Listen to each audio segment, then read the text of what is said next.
So hello my dear students, my dear friends, कैसे हैं आप सभी लोग। उम्मीद करता हूँ आप सभी लोग बहुत अच्छे होंगे, आपकी पढ़ाई अच्छे से चल रही होगी। तो गाइज आज हम बात करने वाले हैं एक्सप्लेनेशन के बारे में, रेफरेंस टू कॉन्टेक्स्ट के बारे में, और साथ ही साथ आज हम इस पोइट्री के लिटरेरी डिवाइस भी देखने वाले हैं कि इसके लिटरेरी डिवाइस कौन कौन से होते हैं और कैसे दिखाई देते हैं। तो चलिए गाइज स्टार्ट करते हैं हमारे इस टॉपिक को आज के। तो एक्सप्लेनेशन में, क्योंकि आज हमारी पोइट्री थोड़ी सी छोटी है तो हम फटाफट से इसके एक्सप्लेनेशन को देख लेंगे। ज़्यादा आज लंबा लेक्चर होने नहीं वाला, तो फटाफट से देखेंगे, फटाफट से रेडी करेंगे, फटाफट से तैयारी करेंगे, क्योंकि अगला लेक्चर क्वेश्चन आंसर का आने वाला है। और इस बार मैं चाहता हूँ इससे पहले कि मैं आपको क्वेश्चन आंसर प्रिपेयर कराऊँ, आपके क्वेश्चन आंसर अपने ओन पर एक बार प्रिपेयर होने चाहिए ताकि आप मेरे साथ बहुत अच्छे से उसे रिवाइज कर सके। ठीक है गाइस, मैं आपसे आगे आगे नहीं दौड़ूंगा, अब आप मेरे से आगे दौड़ना शुरू कीजिए। चलिए, तो पहला हमारा स्टैंजा देखने को मिलता है द लेबनम टॉप से लेकर के फॉलन तक का। तो guys these lines have been taken from the laburnum top. इस नाम की हमारी जो पोइट्री है द लेबनम टॉप नाम की, उससे इन पंक्तियों को लिया गया है जो कि हमने अपनी बुक में पढ़ी है, बाय टेड ह्यूजेस। और इसको लिखने वाले जो है मिस्टर टेड ह्यूजेस हैं। In these lines the poet tell us about the pre autumn era. और इन पंक्तियों में हमारा कवि जो है हमें बताता है कि ऑटम के आने से पहले, अक्टूबर के समय में जब ठंडे प्रदेशों में बहुत ज्यादा बर्फ पड़ती है, तब पतझड़ का मौसम आता है, उससे जस्ट पहले यानी कि सितंबर के महीने में era of the laburnum tree. तो वो जो एरा रहता है, वो जो समय रहता है, वो लेबनम ट्री के लिए कैसा होता है, या उस समय में लेबनम ट्री जो है वो कैसा प्रतीत हो रहा है, दिख रहा है या लग रहा है। In these opening lines of his poem, तो हम देखते हैं कि ये जो ओपनिंग लाइन्स है हमारी इस कविता की, the laburnum top Ted Hughes is describing a laburnum tree whose top is quite silent and still। तो यहाँ पर टेड ह्यूजेस जो है वो डिस्क्राइब कर रहे हैं, यानी कि उसका वर्णन दे रहे हैं, उसका विवरण कर रहे हैं कि एक लेबनम ट्री जिसका टॉप मतलब ऊपरी क्षेत्र, जैसे ये पेड़ है ना, तो इसका सबसे ऊपरी वाला जो क्षेत्र होगा, इज क्वाइट साइलेंट, वह बहुत ही शांत है, एंड स्टिल, बहुत ही स्थिर है। No sound of any kind is heard from the tree, और पेड़ से किसी तरह की कोई आवाज नहीं आ रही है। And also there is no movement of any kind, और उस पेड़ में किसी तरह का कोई मूवमेंट, हम बोलते हैं कोई गतिविधि, क्या बोलते हैं इसको, कोई गतिविधि दिखाई नहीं दे रही है। Everything is silent and still, सारी चीजें बहुत ही शांत और स्थिर है। बोलो कैसी है, सभी चीजें बहुत ही शांत और स्थिर है। The laburnum is standing in the yellow sunlight, और यहां पर लेबनम ट्री जो है वो येलो सनलाइट में दिख रहा है, ऑफ अ सितंबर आफ्टरनून, सितंबर के महीने में एक दोपहर के दिन। तो यहां पर वह कैसा दिख रहा है, लग रहा है, प्रतीत हो रहा है, विजिबिलिटी कैसी है, उसके आसपास का एटमॉस्फेयर कैसा है, वातावरण कैसा है, इसके बारे में यहां पर टेड ह्यूजेस हमें बताते हैं। A few of the leaves of the tree, यानी कि पेड़ जो है उसकी कुछ पत्तियां जो है आर टर्निंग येलो, वो येलो हो रही है, एज इट इज ऑटम, क्योंकि पतझड़ का समय है। All the seeds of the tree have already fallen, और जितने भी बीज हैं इस पेड़ के वो पहले ही गिर चुके हैं टू द ग्राउंड, जमीन पर। The poet here draws a beautiful picture of a laburnum tree, और यहाँ पर पोएट जो है वह एक बहुत ही सुंदर चित्र हमें बताता है, एक कहते हैं ना शाब्दिक चित्र बना रहा है, वास्तविक चित्र नहीं दिखाएगा, शाब्दिक चित्र है, शब्द के माध्यम से हमारी कल्पनाओं को बता रहा है कि ऐसा पेड़ है। तो हमारी कल्पनाओं में वो पेड़ चित्रित हो रहा है, कवि यहां पर शब्दों के माध्यम से उसका चित्रण कर रहा है। As it looks in autumnal afternoon, के एक ऑटम के समय में, पतझड़ के दोपहर के समय में कैसा वो पेड़ दिख रहा है, कैसा वो पेड़ लग रहा है, इसके बारे में कवि हमें यहां पर बताते हैं। तो गाइज ये जो पहला स्टेंजा है वो लगभग एक परिचय की तरह है, एक इंट्रोडक्शन की तरह है, कि आपको पहले पता चले कि कैसे वहां पर निर्जीवता जो है वह उस पेड़ में दिखाई दे रही है, क्योंकि जब अभी बाद में गोल्डफिंच आएगी तब तो वो सजीव हो जाएगा, सारे बच्चे चह करेंगे, मशीन होगा, ये सब होगा भी इस स्टेंजा के अंदर।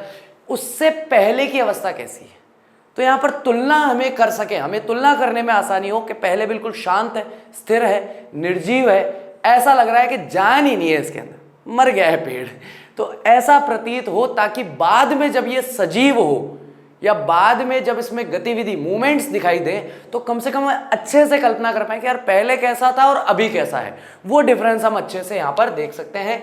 These lines have been taken from the laburnum top, बिल्कुल सेम रहता है हर बार की तरह। द टेड यूजेस जो है इसके बारे में बात कर रहे हैं। इन दीज लाइन्स, इन लाइनों में the poet tells us about all the activity of goldfinch bird and her family. इन पंक्तियों में पोएट जो है हमें सब कुछ बताते हैं, सारी गतिविधियों के बारे में बताते हैं, गोल्ड फिंच पक्षी के बारे में और उसके परिवार के बारे में कि गोल्ड फिंच पक्षी क्या क्या यहाँ पर गतिविधि करता है, और उसका परिवार यानी उसके जो छोटे बच्चे हैं, हम बोल देते हैं चूजे, पक्षियों के क्या होते हैं, बर्ड्स के क्या होते हैं, चूजे होते हैं, तो वो चूजे कैसे हैं और किस तरह की गतिविधियां कर रहे हैं। The poet describes a laburnum tree which is standing silently and without any movement on a September afternoon. तो यहाँ पर कवि जो है वह डिस्क्राइब करता है, वर्णन देता है, विवरण करता है एक लेबनम अमलतास के पेड़ का, विच इज स्टैंडिंग साइलेंटली, जो बिल्कुल चुपचाप शांति से खड़ा है, एंड विदाउट एनी मूवमेंट, और उसमें किसी तरह की कोई गतिविधि नहीं हो रही है, ऑन अ सितंबर आफ्टरनून, सितंबर की दोपहर के एक दिन। इट इज ऑटम, ये पतझड़ का समय है, अर्ली ऑटम का समय है, and some of the leaves of the laburnum are turning yellow, और कुछ जो पत्तियां हैं लेबनम ट्री की वो येलो हो रही हैं, यानी कि अभी पहले हरी थी, गहरी हरी, फिर येलो होगी, फिर टूट के गिर जाएगी, उस हिसाब से। The seeds of the tree have fallen to the ground, और जो ट्री के जो बीज हैं वो पहले ही जमीन पर गिर चुके हैं। द होल सिचुएशन चेंजेस, और ये सारी परिस्थिति एक झटके में बदल जाती है। As soon as a goldfinch arrives chirping, जैसे ही एक गोल्ड फिंच पक्षी जो है वह चहचहाहट करते हुए आता है, जैसे ही चहचहाहट करते हुए आता है, इन अ जर्की मैनर, यानी बहुत ही सावधानी से लेकिन तेजी वाले तरीके से। इट लैंड्स सडनली, अचानक से आकर जो डाली है उस पर लैंड करता है, उस पर रुकता है, उतरता है। Startling at the end of the branch, और वहां पर कहाँ उतरता है, तो ये जो ब्रांच है इस ब्रांच के अंतिम छोर पर वह वहां उतर जाता है। देन वेरी स्मूथली, फिर बहुत ही धीरे से, एंड केयरफुली, सावधानी से, इट एंटर्स एब्रप्टली, एब्रप्टली का मतलब तेजी से पर शांति से, है ना, तेजी से और सावधानी से, कि गिर नहीं जाऊं उसकी सावधानी, और तेजी से अंदर की ओर प्रवेश करता है, लाइक अ लिजार्ड, जैसे कि कोई छिपकली हो। The thickness of the branches, और जो शाखाएं हैं वो जहां ज्यादा सघन है वहां पर वह प्रवेश करता है। This gives rise to a great noise, और इसकी वजह से बहुत बड़ा शोर शराबा वहां सुनाई देता है। फ्रॉम इट्स नेस्ट, इसके नेस्ट से, इसके घोंसले से। The whole brood of the goldfinch start chittering, जितना भी परिवार है, ब्रूड जो है, जितना भी परिवार है उस गोल्ड फ्लिंच का, वह चिटरिंग, चहचहाना शुरू कर देता है बहुत ही तेज आवाज में। लाउडली का मतलब बहुत ही ऊंची आवाज में। There is a great noise of flapping of wings, वहां पर बहुत ज्यादा शोर सुनाई देता है पंखों को फड़फड़ाने का। एंड थ्रिलिंग, और वहां पर हमें कंपन महसूस होता है। चिरुपिंग सुनाई देती है, यानी कि वहां पर चहचहाहट भी सुनाई देती है। The whole tree starts resounding and vibrating with a thrill of joy, और पूरा का पूरा पेड़ जो है वो आवाज करने लगता है, पूरा का पूरे पेड़ में से आवाज आनी शुरू हो जाती है, वो कांपना शुरू कर देता है, जैसे कि वह आनंदित हो रहा है, वह हिल डुल रहा है जॉय के साथ, आनंद के साथ में वह मूवमेंट कर रहा है, जो अब तक बिल्कुल स्टिल था, बिल्कुल स्थिर था, बिल्कुल साइलेंट था। ठीक है, अब जो हमारी गोल्ड फ्लिंच आई और उसने शांत और स्थिर पेड़ में जो भी परिवर्तन किए, वो परिवर्तन अब वापस से चेंज हो जाएंगे, वो परिवर्तन वापस से परिवर्तित हो जाएंगे, वो परिवर्तन वापस से बदल जाएंगे। ठीक है, चलिए गाइस नेक्स्ट स्टेंजा को देखते हैं। इट इज से लेकर एम्प्टी तक हमारा ये नेक्स्ट स्टेंजा होने वाला है। These lines have been taken from the laburnum top by Ted Hughes. ये जो पंक्तियां हैं ये हमारी कविता से ली गई है जिसका नाम है लेबनम टॉप, और टेड ह्यूजेस जो है इसके रचयिता हैं। In these lines the poet tells us about the stillness of tree after the gold flinch flies away. और ये पंक्तियां जो है इसमें कवि हमें बताता है कि कैसे वापस स्थिरता वहां पर लौट आती है, किस प्रकार से वापस स्थिरता वहां पर दिखाई देती है उस पेड़ में, जब वह गोल्ड फिंच पक्षी जो है वहां से उड़कर चला जाता है। इस तरह का गोल्ड फिंच पक्षी होता है, और ये जब उड़ जाता है, she shows her barred face which serves as her identity mask, और वह अपने बैरिड फेस को यानी कि बिना ढके हुए चेहरे को दिखाती है, जो कि सर्व करता है, दर्शाता है उसके आइडेंटिटी मार्क्स को कि भाई मैं दिखने में कैसी हूँ। Then with a strange whistle like chirp, उसके बाद एक अजीब सी धीमी आवाज फुसफुसाहट के साथ वो चिरप करती है, विसल करती है लो नोट्स पे यानी कि धीमी आवाज में, ताकि वो बच्चों को इशारा कर सके कि अब चुप हो जाना, मैं उड़ रही हूँ। The gold flinch flies away towards the infinite sky, और गोल्ड फ्लिंच जो है वह उड़ करके अनंत आकाश की ओर चली जाती है। As soon as she has flown away, जैसे वह वहां से उड़ के चली जाती है, the tree which was resounding with the chitterings and thrillings of the young ones, तो जैसे ही वह पेड़ जो पहले बहुत ज्यादा गूंज रहा था, आवाज कर रहा था, हिलडुल रहा था, आवाजें आ रही थी चिटरिंग की, यंग वंस की यानी छोटे बच्चों की, falls silent as if it has become empty, बिल्कुल वह पेड़ वैसे ही शांत हो जाता है जैसे फिर से खाली हो गया हो।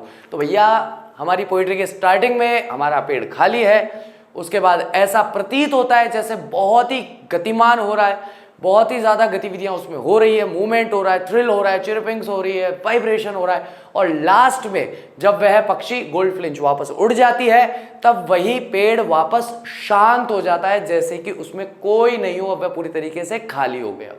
ठीक है। लिटरेरी डिवाइसेस हिंदी में कहें तो हिंदी में आप कह दो साहब, संस्कृत में आप कह दो साहब अलंकार। क्या कह दो? अलंकार। अलंकारों में सबसे पहला आता है एलिट्रेशन। एलिट्रेशन में कोई भी कॉन्सोनेंट साउंड यानी कि व्यंजन ध्वनि जब किसी भी शब्द की शुरुआत में व्यंजन ध्वनि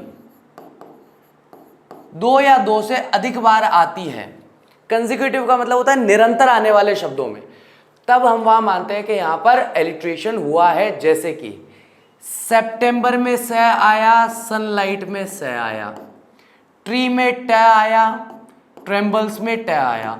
तो जिस तरीके से हम देख रहे हैं कि व्यंजन जो वर्ण है हमारे, व्यंजन वर्णों की ध्वनि अगर बार बार आती है किसी भी शब्द में दो या दो से अधिक बार, वो भी प्रारंभ वाले क्षेत्र में यानी स्टार्टिंग में होनी चाहिए, बीच में या लास्ट में आ रही है तो उसमें हम लोग एलिट्रेशन नहीं मानेंगे। हम कब मानेंगे? जब शुरू में होगा। ठीक है।